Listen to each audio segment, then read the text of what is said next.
안녕하세요. 예작 비뇨기과 의원의 문일 원장입니다. 작은 머리, 선명한 복근, 긴 팔과 다리, 큰 눈과 오똑한 콧날, 거기에 찰랑거리는 머릿결까지 고대 그리스가 그린 미의 이상형이죠.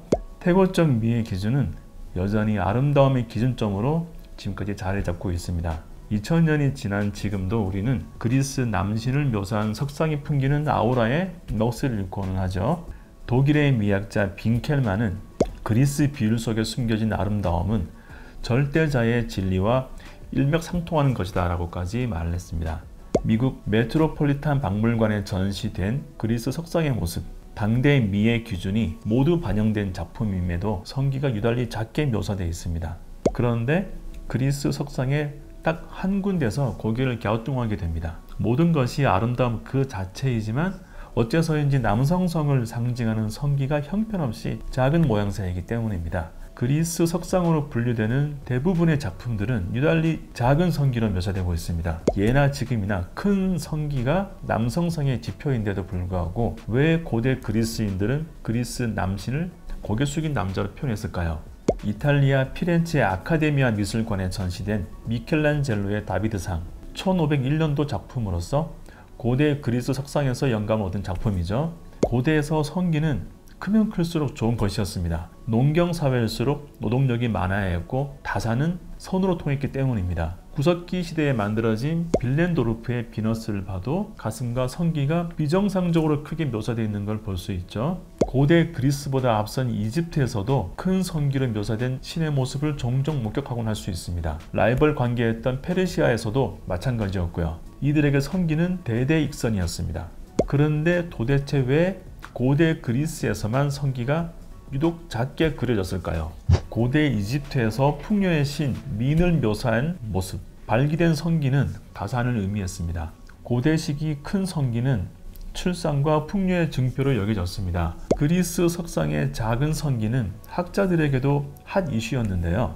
수많은 미술사학자가 이 주제에 천착했고 결국 결론을 도출해냅니다. 그리스의 성기가 작은 건 그것을 매우 아름답다고 여겼기 때문입니다. 우리가 알다시피 고대 그리스는 철학의 나라였습니다. 이들에게 남성성은 두 가지로 압축됩니다. 신체 단련을 통한 근육질의 몸매와 합리적 사고로 무장한 이성이었죠.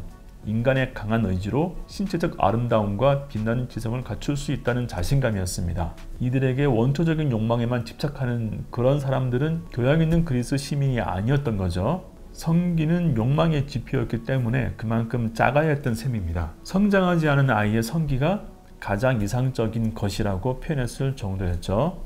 그리스의 동성애를 쓴 케네스 도버는 그리스인들에게 거대한 성기는 그저 멍청하고 탐욕적이며 흉한 것이다 라고 표현했습니다. 성기의 대대익선 이데올로기가 그리스에서만큼은 소소익선이 된 셈이죠. 한편 오스트리아에서 발견된 구석기 시대 작품인 빌렌도르프의 비너스, 가슴과 성기를 비정상적으로 크게 그림으로써 다산을 기원했습니다. 소소익선의 흐름은 여성에게도 적용됩니다. 고대 그리스의 문화를 계승한 로마로 가보겠습니다. 고대 로마에서 가슴이 풍만한 여성은 환영받지 못했습니다.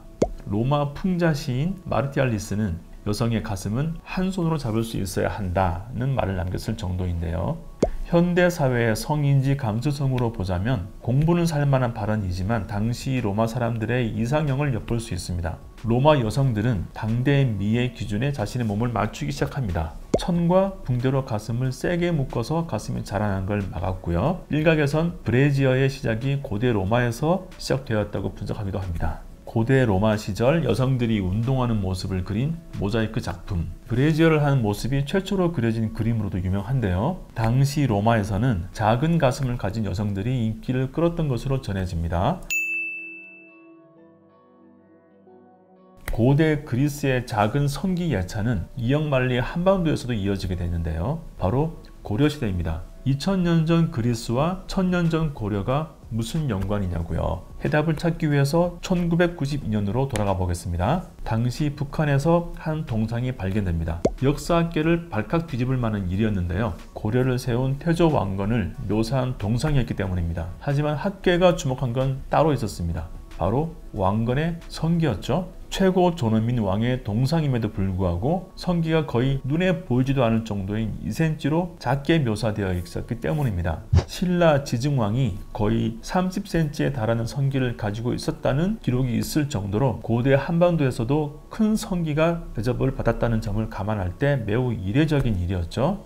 고려의 반감을 갖고 있던 반골 세력이 왕건은 왕건이 아니라며 폄훼하려던 것이었을까요? 전혀 아니었습니다. 답은 불교문에서 찾아볼 수 있습니다. 북한 평양에서 발견된 태조 왕건 동상, 불교 국가답게 부처님의 모습으로 묘사되어 있습니다. 특히 성기가 유달리 작았습니다. 태조 왕건상에서 성기는 거의 없다시피 할 정도로 작게 묘사되어 있는데요. 노명호 서울대 국사학과 명예교수님은 이 왕건상이 당시 불교 문화가 집약된 결과라고 말하십니다. 불교에서는 부처가 갖춰야 할 32가지의 신체 특징을 32대인 상으로 규정하고 있습니다. 그 특징 가운데 하나가 마음장상이었습니다. 말의 남근처럼 성기가 오그라들어 몸 안에 숨은 형상을 뜻합니다. 말이 성기를 숨기고 있다는 것도 의외의 사실인데요. 도가 통해서 깨달음을 얻으면 하체 양기가 머리 쪽으로 올라가서 성기가 아주 작아지는 경지에 이른다는 것이죠. 불교 국가였던 고려에서 왕건의 성기를 아주 작게 표현해서 부처와 같은 깨달음을 얻은 자라고 존경을 표시한 거죠. 태조 왕건상과 그리스 석상의 연결고리가 될 수 있습니다. 모든 것은 아름답다.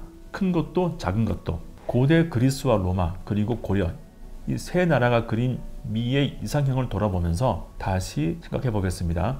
이상적인 미는 시대의 흐름에 따라서 언제든지 변할 수 있다는 걸 알 수 있죠. 하지만 현대엔 거대한 성기를 꿈꾸는 남성들이 많습니다. 거대한 큰 성기를 통해서 많은 것을 얻을 수 있다는 것이 현실이기 때문이겠죠. 그 현실 예작 비뇨기과에서 이루어드립니다.